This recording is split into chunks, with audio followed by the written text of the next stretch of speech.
Okay, so you all know that we are going to start with module number 4, and module number 4 is completely based on object-oriented programming, Python.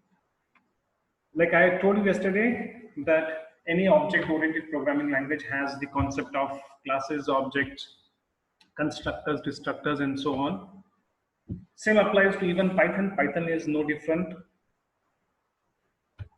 Yesterday, whatever I told you was right, except for one thing that I wrote one example. If you remember, I had declared one class, and in the class, I had declared some attributes. It contains some functions, it contains some data members and member functions. Python is a little different apart from that. Okay, why Python is a little different is now there are two different types of attributes that an object can have. Now let us go step by step. Okay, I'll just very quickly revise according to the syllabus only. Now these notes are very nicely given here. You can see in these notes that first of all they have explained about how the class looks like, how to define, how to declare a class. We always use a keyword called as class, followed by the name of the class, then a colon, and then after that inside one tab inside you write the body of the class. Now here is a very simple example. I have class point, and then the class point contains only one sentence called as pass. This statement doesn't do anything. So this is a full-fledged class, no implementation. There is nothing much in the class. And then when I say print the class, it will actually tell me what type of thing this is. A point is a class. That is what it displays me. For example, if I say print point, it displays me point is what? It is a class. It displays me that. Okay. And then you know how to create an object of a class. We write p is equals to the name of the class point, and then we put parentheses. Then p is now an object of the point class.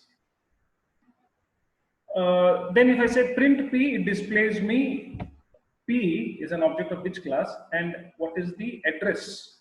What is address that it is holding? So it displays me that p is a object of point class, and it is stored at this particular address 0x003 and so on. So this is what we have seen yesterday. Now, very important. Now, this is the point that I wanted to discuss with you people. Attributes. What is an attribute? All this time, all other programming languages which are very strict object-oriented programming language, there we have to have attributes in a class, and through the object, you will be able to access those attributes. You will be able to access those attributes. You will be able to use the dot operator, assign some value to the attributes and all that. But here, you have something called as object attributes. There are two different things here. Please remember. We have class attributes and we have object attributes. If a class has defined any variables inside it, if it has defined any functions inside it, they are called as class attributes. And as it is, objects also can have object attributes. For example, here you saw on the top that there was a class. You saw on the top that there was a class called as point, and then point did not define any functions inside it. The point function class did not define any variables inside it. There were no members of the class. But here, when I created an object of the class like p is equals to point, I declare an object of the point class p. I can do this. I can do this actually. I can do p dot x is equals to 10. I can do p, which is an object of point class, dot x is equals to 10. Now, what is this x? Now, this x is an attribute of the object. It is not an attribute of the class. So there are two things which are there in object-oriented programming in Python. There is something called as object attributes, and there is something called as class attributes. All the members of the class are called as class attributes, and all the members of the object are called as the object attributes. How to define members of the object? We simply use the dot operator. We can write p dot x is equals to 10, p dot y is equals to 20. If you want one more attribute to be defined for this object, you can always do that, no problem. You can do p dot z is equals to 30. You can do that. This is object declaration. Okay, this is possible. Now, immediately, if you want me to demonstrate this, I can demonstrate. I will open Notepad here. Okay, I will open a Notepad, and then I will start typing this program. I will type this program. I define a class test, and then I'll just write some doc string. Okay, this is my test class. This is a doc string. That's it. My class doesn't contain anything. I don't want anything to be there in the class. And then after this, my main program, which is outside the class. Remember that. So I defined in T1 object is equals to test. So this is an object test. Okay. Then I can define T2 is equals to test, another object, two objects are there. Then what I do is T1 dot A, T1 dot A is equals to 10, T1 dot B is equals to 20, T1 dot C is equals to 30. So I define object level attributes A, B, and C for T1. Remember, this is for T1. And now T2 dot X is equals to 100, T2 dot Y is equals to 200, T2 dot Z is equals to 300. So I define T2 attributes X, Y, Z. And then I simply want to say this, print, I want to print T1 dot A. Okay, and then print T2 dot X, T1 dot A and T2 dot X. Let me see what will happen. Okay, so I'll save this. I'll save this in the D drive in MMEC Python. Module 4, I've created a folder inside MMEC Python called as module 4. And here I will save the program as test1.py, test1.py. Save it. Now I go to the command prompt. I'm already in D drive, MMEC Python module 4. I'm already here. So now here what I will do is I will execute the program test1.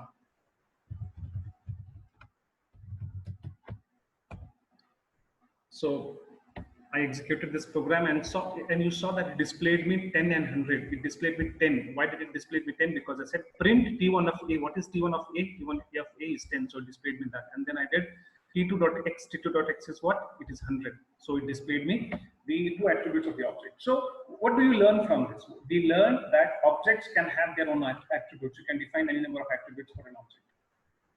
You can define for the same class, two different objects are there. Same class, test, you can see on the top here, T1 and T2 are objects of the same class, test, but you can define different attributes for them. Okay. Now, I will try to do something. Let me see if that will work on. If I say T2.A, okay, T2.A, now remember T2 has got X, Y, and Z. It doesn't have A. A is with T1. Let me see what will happen if I do T2.A. I'll save this program. I come here, I execute the program, and then you can see that it displays me an error saying that test object has no attribute called as A. Correct? Because it doesn't have an attribute called as A, because it has got attributes called as X, Y, and Z. You understood? It is possible to define attributes to an object level and you can initialize them. So this is what we learn from object attributes. This is what is there in the object-oriented programming of Python. Okay, now let us go further. Okay, let us not waste time. Let us go further. Let us see what is there inside. So this is what is the meaning of attribute. So if I have an object P of point class, if there is an attribute called as X, it is initialized with 10. This is how we represent it using the formula. This is using the diagram. In the diagram, the state diagram or the object diagram contains a box. Okay, on top of the box, you write down the name of the class. Then you write down the name of the object, and then all the attributes that are there for that object, you write it down inside the box. This is the object diagram. Okay, now remember, it is always important to know what is this, because in the examination they may ask you a question. Okay, draw the object diagram for a particular object. Now after this, there is some explanation about all this. Then there is a complete program here. There is a complete program here in which what they have done is they have defined a class called as point, and this point class doesn't have attributes of its own. Class attributes are not there, only object attributes are defined. So I have a class called as point, and the point class doesn't contain anything, just only a doc string is there, no implementation, no members of the class, nothing. Then we define a main function here, and then main function in the sense a function in the main program. The name of that function is read the point. What does it do? It takes argument an object of P, and then P dot X, it reads the X coordinate for that, then P dot Y, it reads the Y coordinate for that point. So two readings, it takes X coordinate and Y coordinate for a point. So read point is a function which reads a point. Similarly, print point will display the X coordinate and Y coordinate of a point which is passed as the argument.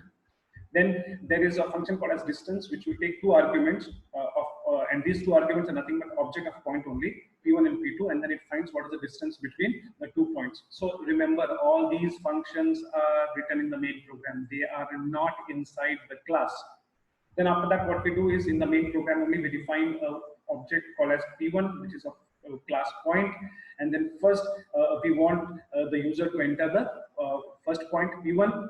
So we call the function read point. We call the function read point by passing P1 as the parameter, because P1 is just now created. It is an empty object. So we say read point and pass this P1. So P1 point is read. Read point function is called. Okay, read point function is called. Read point function is on the top here. Read point function is called. It reads the x coordinate of that point. It reads the y coordinate of that point and puts it into that P. And P is nothing but that P1. Okay, so P1 point is read now. Similarly, P2 point is read. Okay, I define one more object P2 of that point. Then we say enter the second point. We read point P2. So second point is also read. Then we find the distance. We find the distance. Remember, distance is equals to P1 minus P2. And then this function distance takes two arguments. Okay, P1 and P2 that I pass. And then the distance between the 2 points is calculated. And then what comes back is the distance. What comes back is the distance. What is the distance function returning back? The distance function is taking 2 points as parameters, as argument, and then it is finding the distance between the two, and it is returning the distance. Distance is in terms of an integer value or a floating point value. Okay, floating point value returns back. And that distance, I take it into a variable called as dist. Dist is equals to distance P1 comma P2. And then we display this. We first display the first point, we then display the second point, and then we display the distance between the 2 points. Simple program. The output will be like this. Enter the first point, x coordinate of the first point we enter 10, y coordinate of the point we enter 2. Then we enter the second point, x coordinate of the second point is 3, y coordinate of the second point is 5. The first point is 10 comma 20. The second point is 3 comma 5, and the distance is 16.5529. This is the output. In fact, I have written this program here. Quickly, I will show you the output. Here only I have written it. Okay, Python first.py. This is one. So enter the first point. X coordinate I will enter it as 10. Second coordinate I will enter it as 20. Second point I will enter it as 3. Then I will enter it as 5, and then it displays the first point is 10 comma 20. Second point is 3 comma 5, and the distance is 16.5529. Let us execute the program once again. Now this time let us give some different values. Let us give 30 as the x coordinate and 60 as the second coordinate. Enter the second point. I will enter 3 as the first, and then 5 as the second. Now the distance will be more. Okay. Previously, when 10, 20 was given coordinates and 3, 5 was given. Now I give a long distance. So the point P1 is very, very far from P2. P2 is at 3 comma 5, and P1 is at 30 comma 60, very far away. So that's the distance between the two is 61.26, and so on. Okay. So we have understood now what is the meaning of object attributes. Finally, at the end of this program, you have understood what is the meaning of object attributes. It is possible to define object attributes. Okay. Then after that, some theory is that if you want to display the doc string of a class, you simply say point the name of the class dot underscore doc, after that 2 underscores. Okay, so when you do that, it will display the doc string. What is the doc string? Doc string, I told you that it is whatever you have written inside the triple quotes. Immediately after the class, if you write something in triple quotes, triple double quotes, you write down something that is called as a doc string. Why do we use this doc string? Normally, doc string is used in industries, in programs to tell other users, okay, what is this class all about? What will this class do? Basically, to explain exactly what implementation you have written in the class, we write a doc string. All classes should have a doc string. Not compulsory. It is definitely not compulsory. It is not mandatory. You need not have. It is not required in a class, but it is a good habit. Okay, it is a good habit to have doc string for a class. Okay, so let us go further. Let us go further and see. Yeah, this is the explanation for the entire program. This notes entire thing is there. What is there inside it? Then after this, there is one more thing. Okay, there is one more thing. Here, what it says is that if I have a class, if there are objects of a class, can an object have an attribute? All this time, what did you see? You saw that objects had attributes x and y. X and y were attributes of objects. And what was x? X was a simple integer value. Y was a simple integer value. Can I have, now question is, can I have another object can I have another object assigned? Can I have another object of some other class assigned as an attribute to an object? Can I have an object of some other class to be an attribute value, can be a value for an attribute of another object? For example, can I do this? See here, let us take an example. I will explain to you. In Python, it is possible to assign an object as a value to an attribute of an object.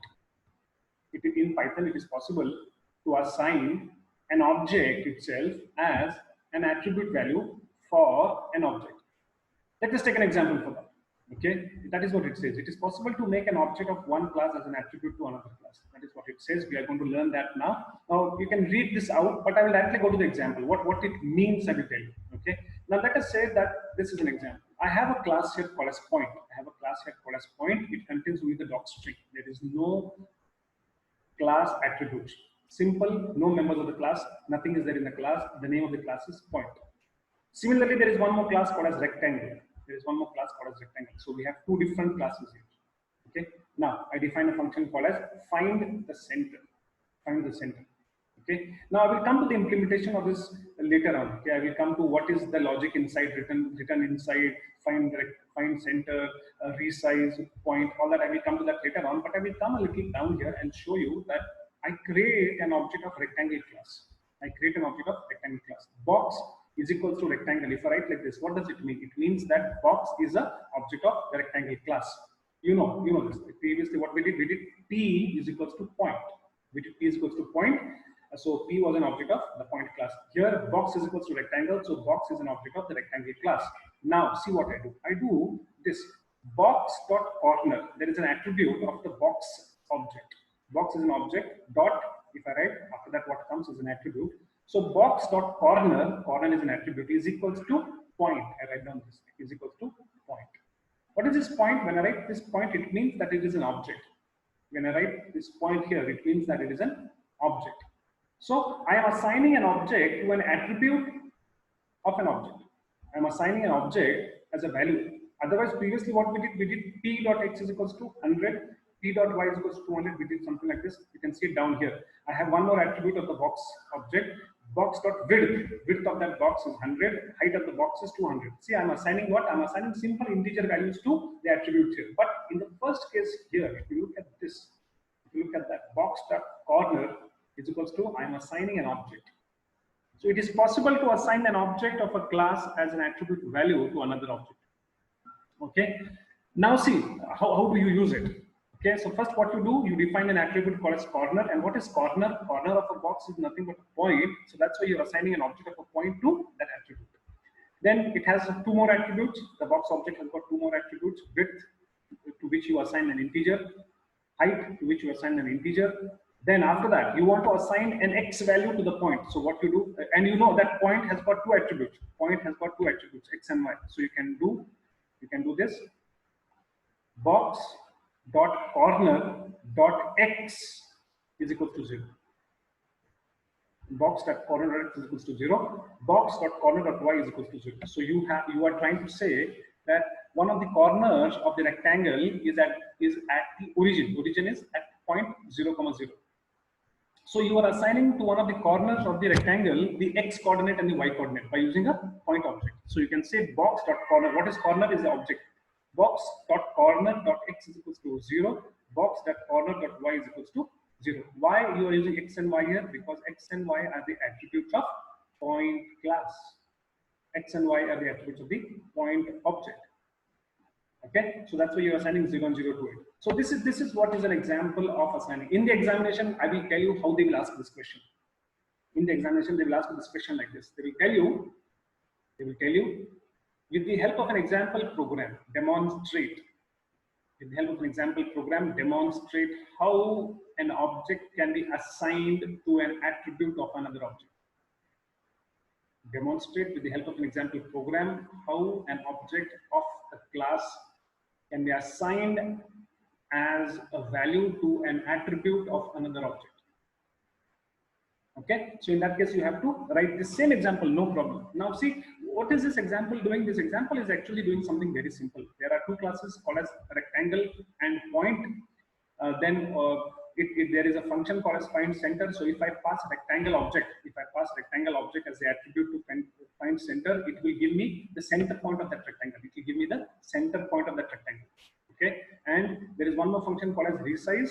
Resize function will take three attributes. Okay, the rectangle object, the object of rectangle class, it will take width and height, two integers. So the width of the rectangle is incremented by the width, and the height of the rectangle is incremented by the height. Simple. This function will resize, change the size of the rectangle, and find center function will give you back what? It will give you back a point. It will give you back a point. See here, it will give you back a point which is nothing but the center point of the rectangle. And finding the center point of the rectangle also, there is a little logic over here. You can see this.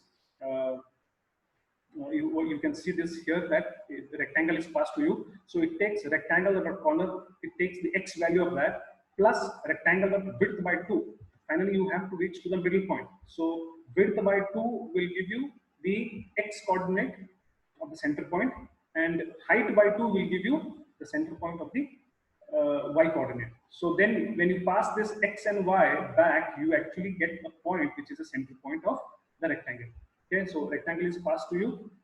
If you know one of the corners of the rectangle, then you can find by height and width the center point of the rectangle. It is possible. Okay, there's a little logic over here. Don't worry much about the logic here. Okay, but finally remember that there's a function called as find center, to which you have to pass an object of rectangle class. It will give you back the center point of the rectangle. Okay, so we have find center function, we have resize function, then we have print point function. Print point function will take point as the argument, and its x value and y value will be displayed.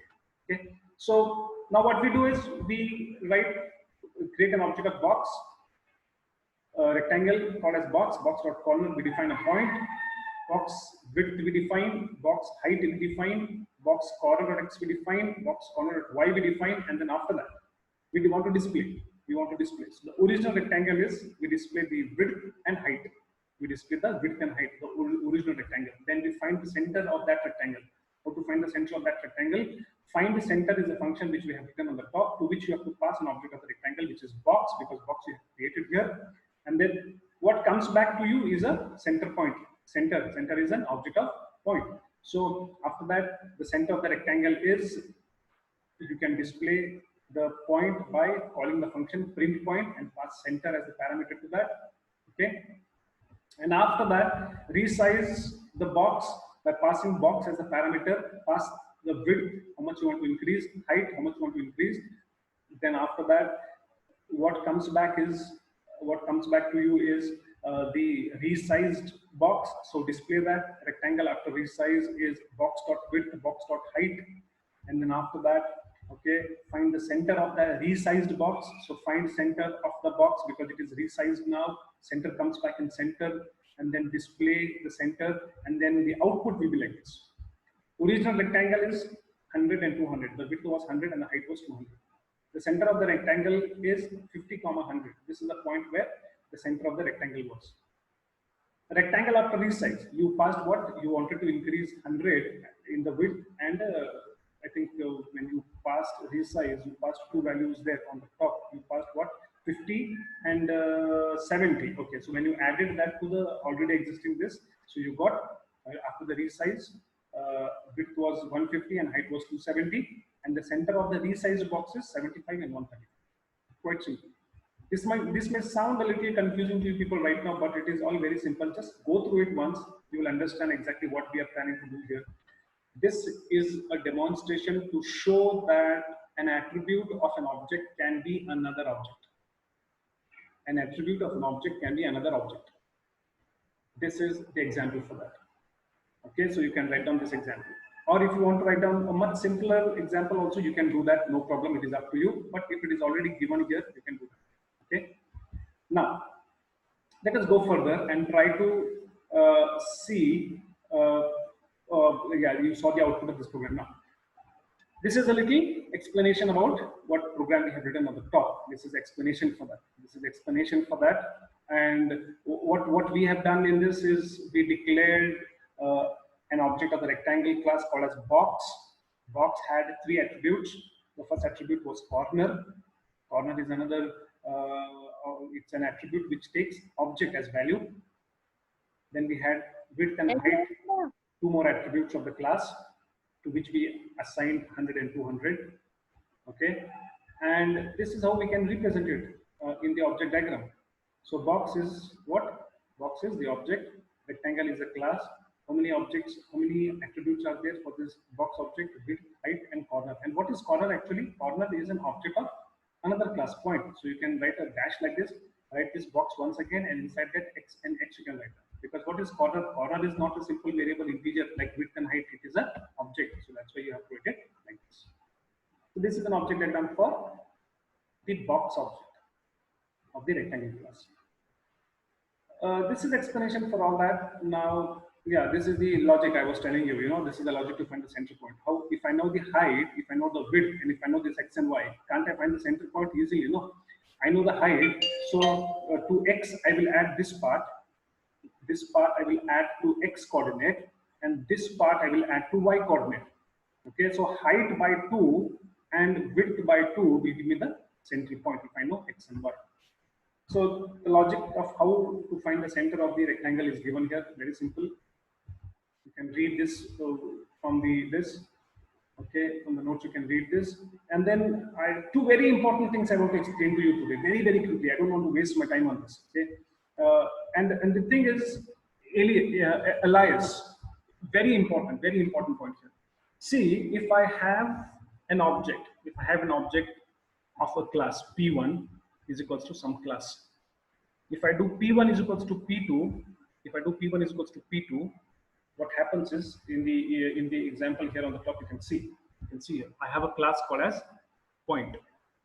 P1 is equal to point, which means that P1 is an object of point.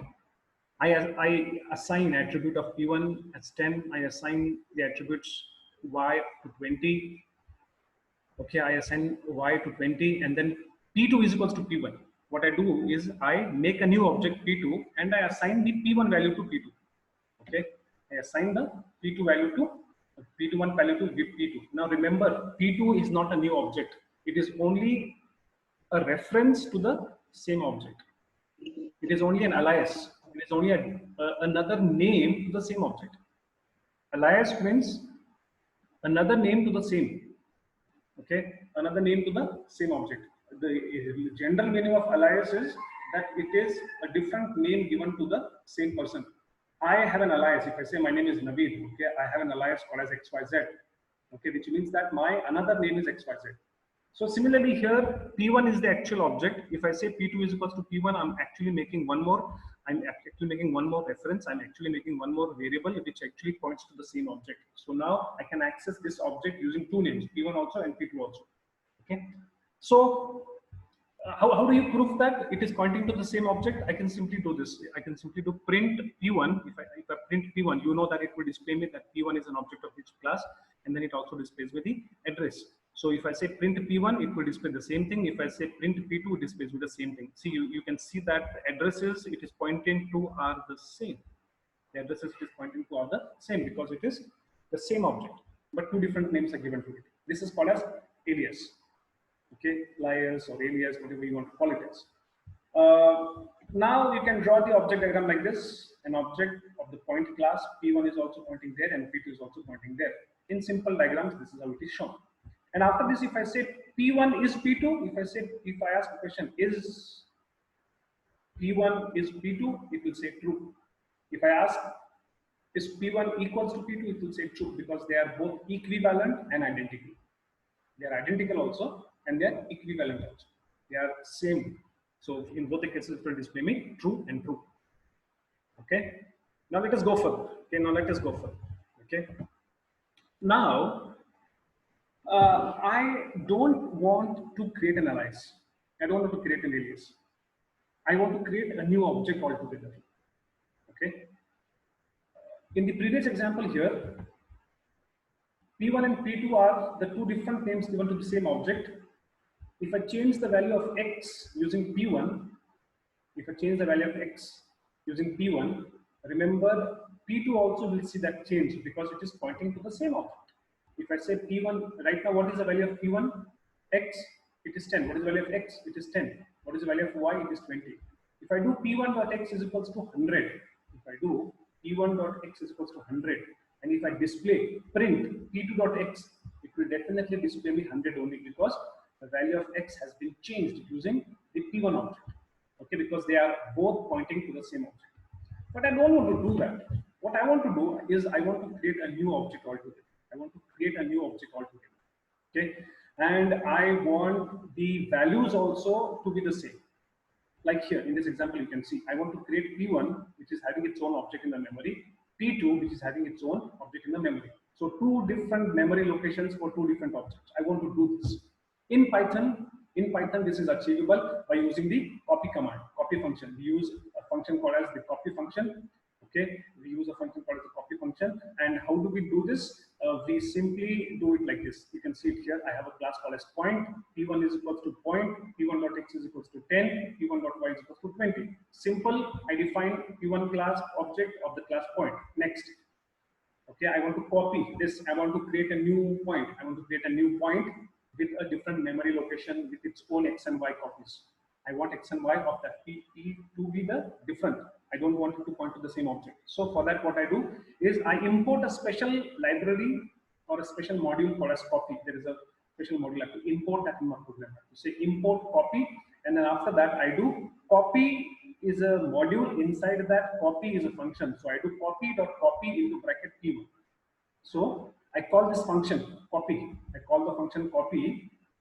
And where is this function present? Where is this method present? It is present in the copy module. So copy.copy into bracket P1. So copy P1 and put it into P3. So create a new object P3 from P1. This will create a new object whose name is P3, create a separate memory allocation for it. Now P3 will have its own copy of X, P3 will have its own copy of Y. If you do any changes to X using P1, it will be doing it for its copy only. The X copy of P3 will not change because they are two separate copies right now, which is shown over here. You can see this. P1 has its own copy of X and Y. Right now it is P3 here, but it is written P2. P2 has its own copy of X and Y. If I change X using P1, only this copy will change. This will remain as it is. So this is the meaning of creating two different memory locations for two different objects. Previously, there was an alias. Alias is two different names to the same object. But here I am using the copy function and copying an object altogether and allocating new memory location for it. This is called as creating a copy of the object by using the copy function. Okay. See, there are 4 minutes remaining. What I will do is, I think I may need to continue the class for another 10-15 minutes. I will create a new link in the sense I will start the meeting once again. Once the class gets over, I want everybody to click on the same link that I have put on the group, on the WhatsApp group, the same link that I have put. I want you people to click on that and log in, because the link will not change. It will remain the same only. So I want you people to click on that link and please log in once again. If in case the link changes, I will put it on the WhatsApp group. You can click on that and you can log in. Okay, so because I know 3-4 minutes is not sufficient now, there is some important part that I need to complete, important from your examinations point of view. Okay. Okay, so once the meeting will stop, I will start the meeting once again. Click on the same link and log in. Yeah, coming back to the subject. So I told you there is something called as alias, where one object or two objects point to the same memory location. Two different names pointing to the same memory location. This is called as aliasing. Another is creating a separate copy altogether by using the copy function. The copy function or the copy method is present in the copy module. So copy.copy, you have to write on P1 and then it will give you back a new object, new memory location. So if you look at this example here, point, I have a class called as point, I create P1, have X and Y, then I copy P3, I create a new object called as P3, and then I print P1. If I print P1, what will it display? It will display me all the details of P1 object. What is the memory location of P1? It is an object of which class and all that. So first I print P1, and then after that, what will it display me? It will display me that P1 is an object of point class, and the memory location to which it is pointing is this one, 01581B F0. And then when I say print P3, now remember P3 is a separate memory location because it is created using the copy function. Now you can see that P3 is an object of point only, but the memory location is pointing to 02344A50. So this memory location is different and this memory location is different.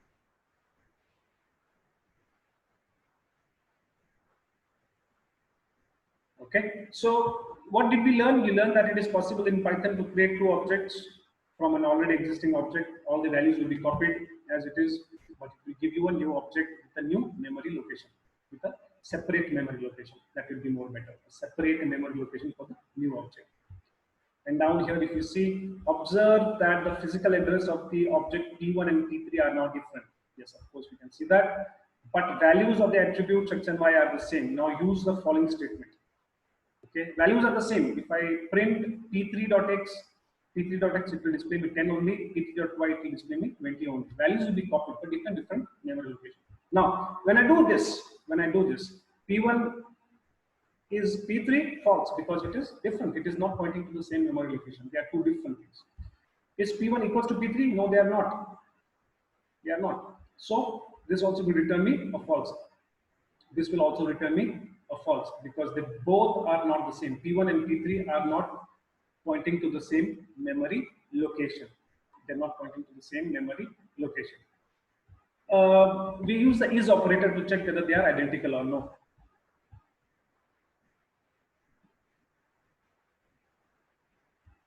Now you will ask me a question, sir. You will ask me a question like P1 and P3 are the same? No, they are not. Correct. But they are equal. They are equivalent. No, they are equivalent. P1x, P1y are the same as P3x and P3y. So this should actually come as true, but the explanation is given here. The explanation is given here. They are given y double equals to operator is generating a false as result, though the content of two objects are same. The reason is